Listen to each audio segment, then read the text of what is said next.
Did GAIJIN effed up a little bit on this patch? Let's take a look and talk a little bit about it. Hello guys, once again it's Matt. Thank you all the members and patrons. Make sure to subscribe, and thank you the Mad17 to actually doing this poll. He actually made this post that I did a video about like 2-3 weeks ago, I don't remember exactly, about the ARB and a possible rework for it and stuff. I will leave the links in the description.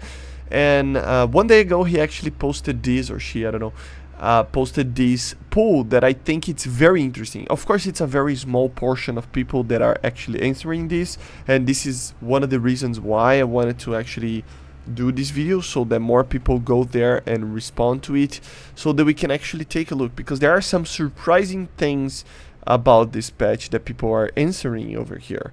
So let's talk about it. So the first question that he posted is, have you enabled the option for smaller sized battles at BR 10.0 and above? So a lot of people don't know this, but if you go to the game and go to the thing over here, the little like settings menu over here, you can choose to participate in the smaller matches. Something that apparently a lot of these voters, 1,200, voted that yes, they did. They clicked that to get into the smaller matches. But how often did you get smaller matches if you have enabled the option? Almost never, rarely, and very rarely are the majority. 1 out of 3 games. I don't know who these guys are, but I wouldn't, like, I honestly, I don't think I ever saw one match of that. I probably should have been paying attention more, but normally 90% of the matches that I play get the normal sized matches and not the 12 versus 12 match, right? So it's a problem because we are not getting enough of them, just like the night battles that I don't think we get enough of them. If you have enabled, are you satisfied with the frequency that you got in these smaller matches? A lot of people voting no. So this just shows that even though it's a very small portion of players over here, it just shows that there are a lot of people that are, you know, thinking that it should be getting the smaller matches a lot more than it is right now. Did you find smaller matches to be more enjoyable? I voted yes, but honestly, like, I don't think I even saw one. So yeah, would you like to have an option to exclusively play these matches, you know, in the cost of increased QE times? A lot of people saying yes. Of course there are a lot of people saying well, yes, within the reason, which makes sense. So overall 1,000 people here basically voting, which can be a very small pool, as I said, but saying that these smaller sized matches are, you know, although there for you to click, and with people clicking it, they're not really appearing on the matches themselves, on the matchmaking, which is interesting to say the least, right? It's something that I already complained about, but yeah, maybe GAIJIN needs to do some form of event to test it out more, maybe, or something like that, and then instate more there. I don't know.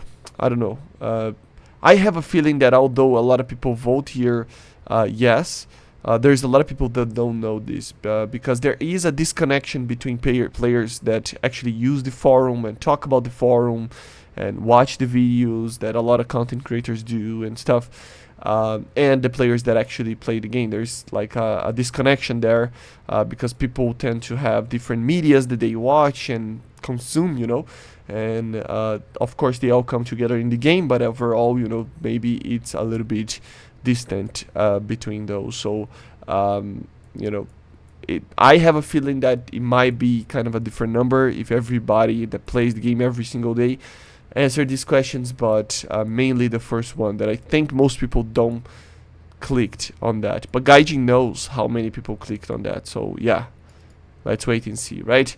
Other interesting questions over here that can change your perspective on the player base. Okay guys, what do you think of the smallest available maps for you to actually play? So city, small Spain, small Afghanistan, I personally don't like them.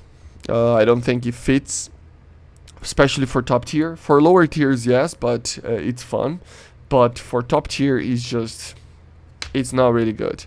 So, but it's a mixed answer over here, with like some people saying it's good, very good, even, but the majority of the players going to not all right, and the divided opinion here kind of answers that as well, right? People are really divided.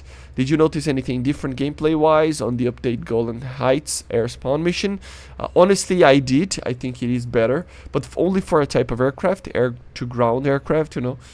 You can do well, but as you see, people are not noticing the differences, which means what? It means that the objectives that they added are not important enough. They need to get bigger rewards there, bigger missions, and a way for people to actually do those like ground attacks in a way that it matters for the map or something. Because if not, this is the answer. You know, the few people that will play will have an opinion, but the majority of the people won't even notice that there was a change. Here is where I think the community really surprised me and a lot of people. At absolute top tier, 12.7, 13.0, do you enjoy using the active radar homing missiles and the gameplay surrounding them, assuming you have them unlocked? The majority of the people are, you know, voting yes, me included. I love the gameplay with Fox 3s, honestly. Like, I think it's a lot more fun than shooting the sparrows, but there is some complications there that needs to be fixed. But again, I mean, we just got into these gameplay, so it's okay. But this is what surprised me. 42% of these 1,000 voters over here said that they did not enjoy that gameplay, which is honestly surprising for me. It really is. So yeah, another one that kind of surprised me at absolute top tier. What do you think about the changes to multipath propagation, lowering it from 100 meters to 60, again assuming you are not stuck grinding? A lot of people, the majority of the people that voted are saying that it's a bad change. I don't know, how do you see that as a bad change, guys? The missiles are more realistic, you know. Honestly, I don't see the fun in just flying at below 100 meters and being literally invulnerable to any other missile besides IR missiles from a short range, and from time to time the R-27 ET, right, NT. So this really surprised me, guys. It means that people really didn't like, I mean, according to these voters, on that change, you know. So that really surprised me. But again, what do you think about the multipath propagation change at BR's 10.7 to 12.0? Has a positively affected the gameplay? Keep in mind the planes don't have, okay, no problem.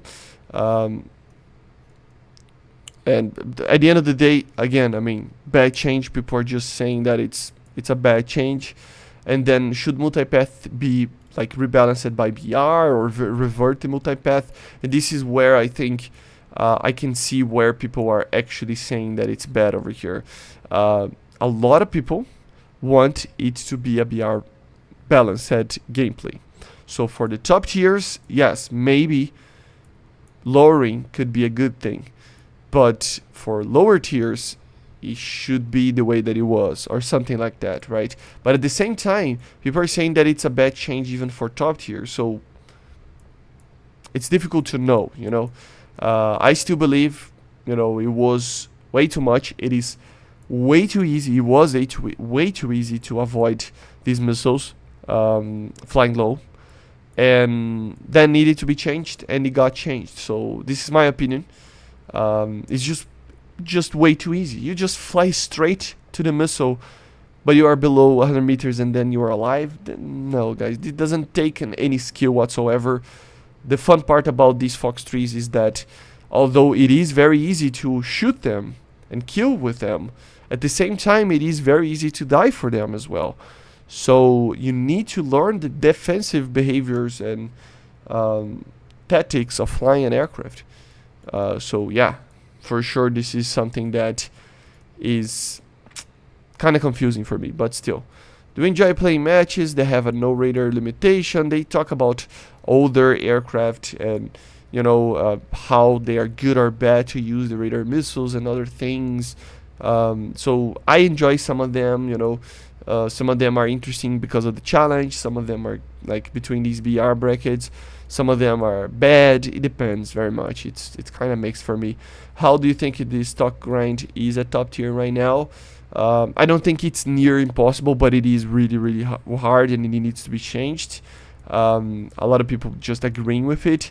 Do you think top tier planes should get 2 radar missiles, 2 active radar or semi-active radar, and 2 IR missiles? Majority of the people like saying that it should get 2 IR radar missiles. Do you think planes at top tier should get a full set of countermeasures as stock? Obviously. How do you generally find top tier gameplay now compared for the update? Honestly, I think it's better. I think it was annoying. Multipathing was really annoying, and shooting just the semi-actives is just, it wasn't really fun in my opinion. So for me, just because of that, it is better. Not much better, but it is better. But again, a lot of people saying that it is worse. So what can we draw from this? We can have multiple things that we can talk about it. The first one is that we need better stock grind. You know, I already did a whole video about it. We need better missiles from stock. We need active radar homing missiles, 2 of them, or at least on the bare minimum 2 semi-active radar homings missiles for you to actually use when stock. This is bare minimum. Together with the R-73s, the M9Ms, and other missiles, it's the bare minimum.